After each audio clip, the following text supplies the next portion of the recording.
The lame man. The lame man.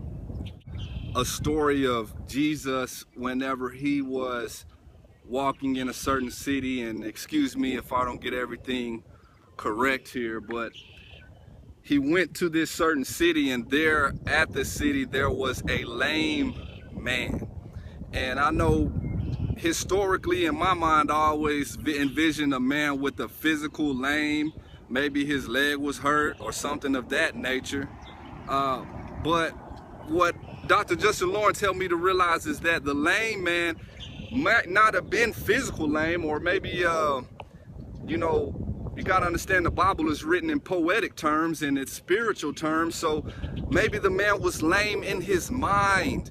The man was looking at life like other men who were at his stage in life had things that he felt like he couldn't have, or when he looked out at life, his outlook gave him a feeling that he could not have things that other people had, which is unrealistic to be, you know, to believe that you were born even Steven, you were born on the same platform as all other men, but in your mind, maybe there is a belief that other men have something that for some reason you cannot have. Anyways, this man sat by a five-sided pool. This five-sided pool, this man sat by every day.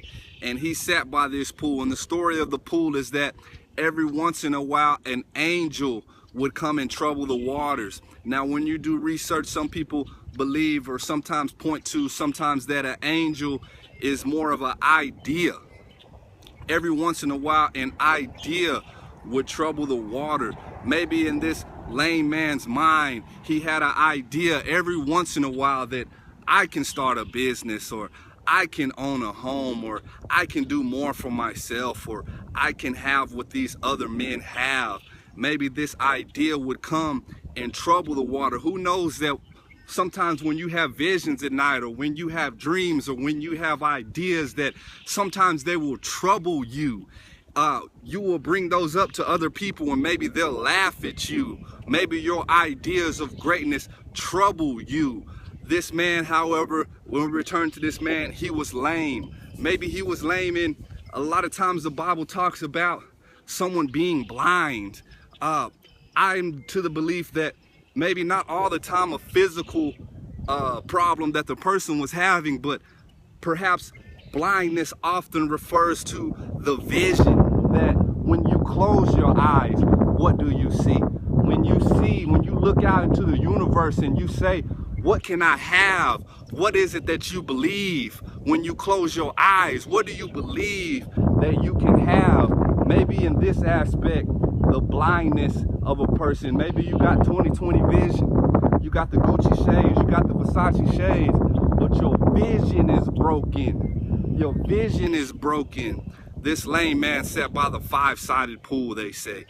And Jesus came by that five-sided pool, and I've learned that that five side might represent the five senses. That this man sat by the five senses. Sometimes in your community, you don't see progress, so you don't believe progress is available. Or you don't see success, so you don't believe success is available.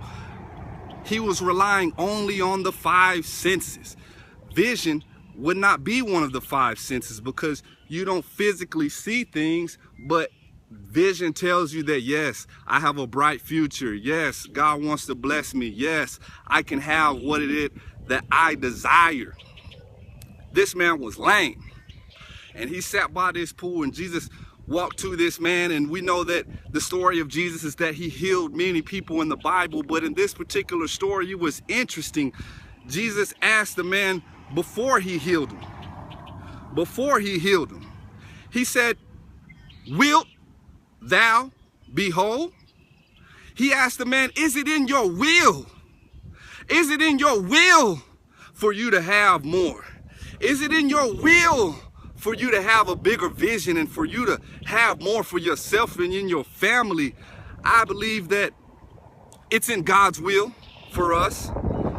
He told Abraham to look north, east, south, and west, and as far as he could see. Once again, I don't understand or It's not to my understanding that vision in the Bible is all the time a physical thing. Maybe you might be looking out and as far as you can see, you can own. But maybe you might see another person's property and you say, well, I can't own that. Somebody else owns that. No, as far as your vision will take you, you can own, okay?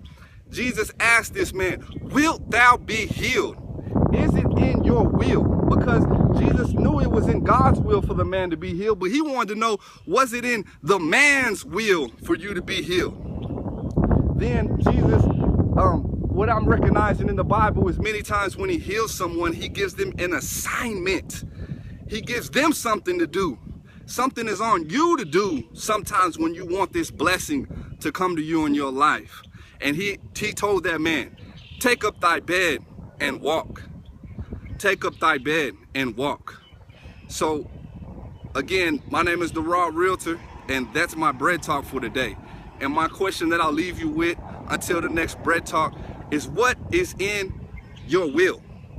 We know that in our current reality, a will is something that when you pass away, a will goes to your children. And I'm to the belief that if you're living and breathing, then you're a child of God. And I believe that God wants to bless you. God wants to give you blessings the same as you want to bless your children. But he has it in his will for you to prosper. My question is it in your will? Buy, sell, I'm the one to tell. This is the Raw Realtor, and that's Bread Talk.